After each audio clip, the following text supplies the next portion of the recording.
নষ্ট হইও না বাপ। ইসলামের জন্য লড়বে কে বাপ? মুরব্বীরা তো চলে যাবে বাপ।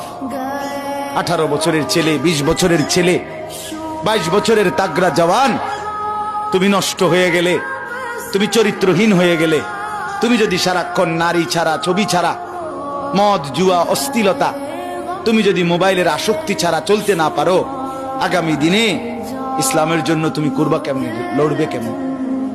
আগামী প্রজন্ম তোমার হাতে নিরাপদ দিন পাবে কেমন? বেঁচে থাকার নিরাপত্তা মিলবে না। বেঁচে থাকা 53 বছর বাংলাদেশের বয়স, 53 বছরের সমাজে বেনামাজির সংখ্যা যদি এত বেশি হয়, 53 বছরের ভিতরে মোবাইলে আসক্ত যুবকের সংখ্যা যদি এত বেশি হয়, 53 বছরের ভিতরে বেপর্দা নারীর পরিমাণ যদি এত বেশি হয়, এত মসজিদ মাদ্রাসা চারদিকে থাকার পরেও যদি এই মসজিদ মাদ্রাসা ষড়যন্ত্রের কারণে কমে যায়,